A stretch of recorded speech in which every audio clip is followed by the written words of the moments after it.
Hello everyone and welcome to Nerd Moments, where we all come together and delve into our passions and grow greater as a community and as individuals in our daily actions to help those around us and to pursue that which we love and make it a part of who we are. On the concept of who we are, that's what we're going to focus in on today, as it's an important and integral piece of everything that Nerd Moments and who we are as people to look into. So, where's the strength in knowing who you are?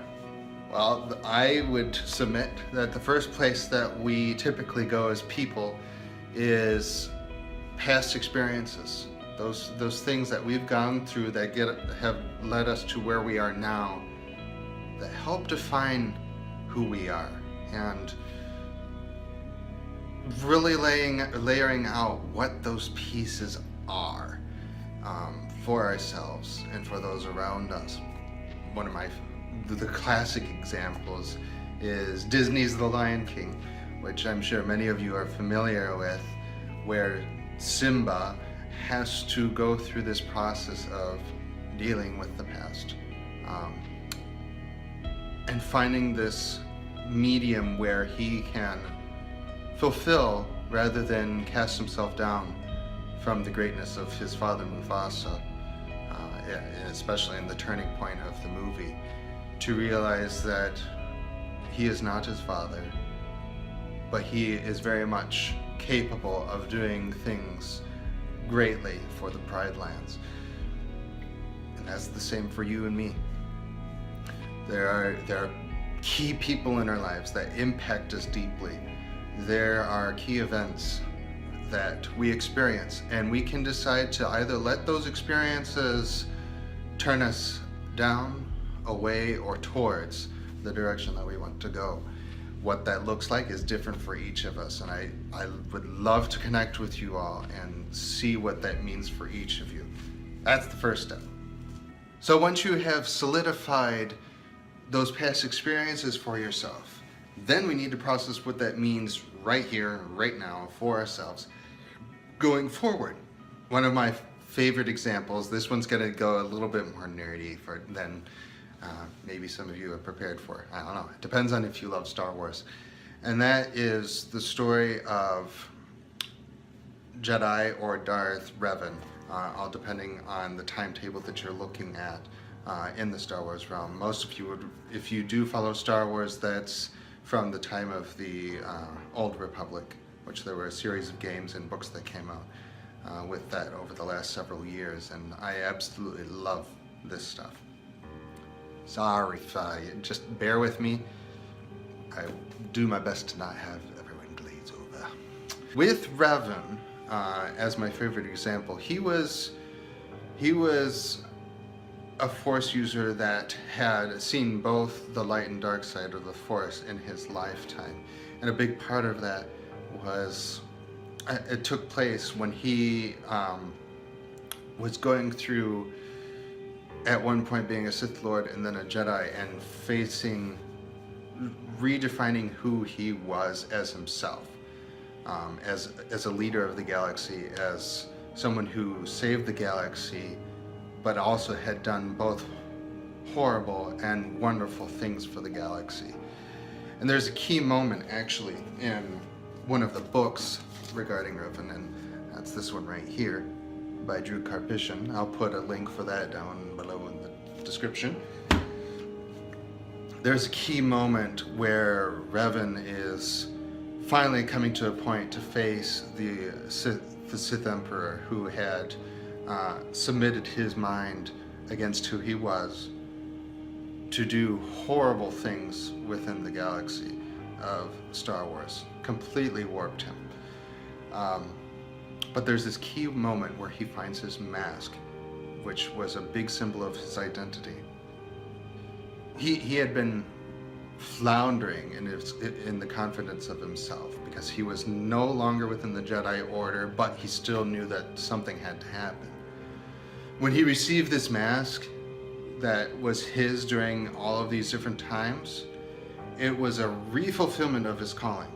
So it wasn't just the past experiences that he remembered that he had done, but it was this token, this piece of his life that fulfilled him and helped him regain and revive his power. At this point, he called himself Revan Reborn, and accomplished many great things towards the end of this book because of that. It's a very cool scene. So there are things that you have about you that you identify as you, that you identify as items that help you define your goals or your purpose. Figure out what those things are and let them help define what you are going to do. Number 3, knowing who you are is in the power of your friends. There's so many different examples that we could go on with this, but I love to, one of my other favorites is Tolkien's series with Lord of the Rings and many others. But within Lord of the Rings, there is a particular scene in the book or the movie, whichever you prefer, where Theoden, king of Rohan, is under extreme influence by Grima Wormtongue with Saruman the White of Isengard. And Gandalf, Stormcrow, the Wanderer, Mithrandir, whichever name you choose, has returned as Gandalf the White and enters the throne room to re-empower, edify, and remove all of this bondage from who Theoden King actually was, what was happening to his kingdom because of that influence. And Gandalf was a friend to many of the great leaders of Middle-earth.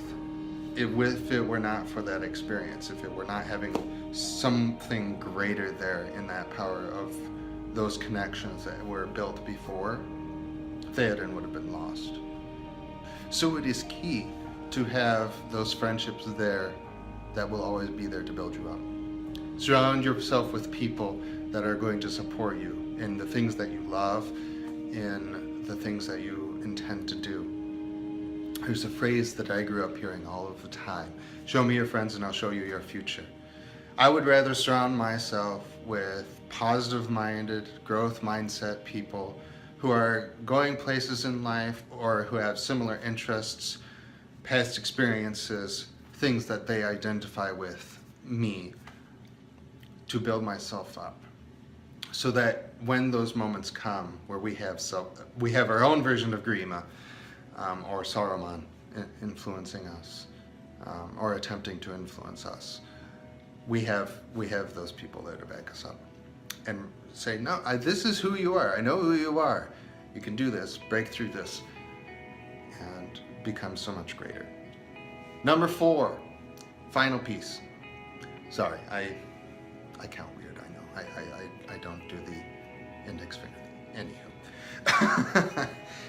So number 4 is taking all of these 3 pieces of what makes who you are, your past experiences, those key things around you that help keep you focused and defined in who you are, and the power of those friendships. Final piece puts it all together, and that is purifying and truly taking time to define who you are. The example I love to give is diamonds. Diamonds are created essentially through 3 things: heat, pressure, and time. And the more heat, pressure, and time that this lump of carbon goes through, the greater the quality of that diamond. It's out of this book called The Diamond Life by Tony Scott, who is a pastor out of the Midwest region of the United States. And he gives some different examples throughout the book that really lay out what and how a diamond becomes and how that relates to us. So heat, pressure, and time. So taking time now that you've put all of these pieces together of who you are, taking some time to put that all into meditation, to really sit down and focus on it for a little bit.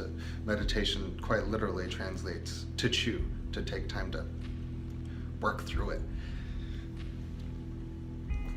So that's the time piece. Heat and pressure. Things are going to happen in life.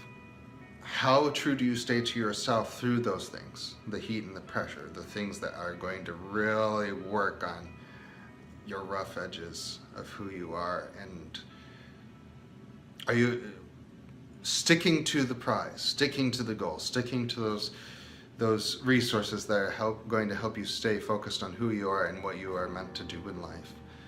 If you can do those three things, and I know that you can, you're going to go in amazing places in life. And I'm really excited to see that. So thank you for checking in. This is just a small snippet of what it means to really hone in on who you are. And I can't wait to connect with you all and learn and share more. I hope you enjoyed all of those examples. I cannot wait to hear from you all. Go check out the Facebook group and the website, where I'm going to have opportunities for you to connect with me and lay into this a little bit more on what these examples or different pieces of who we are can be. And of course, please like and comment here on YouTube and subscribe. I love to have regular content out for you all, and I cannot wait to see you next time. Thanks. Bye.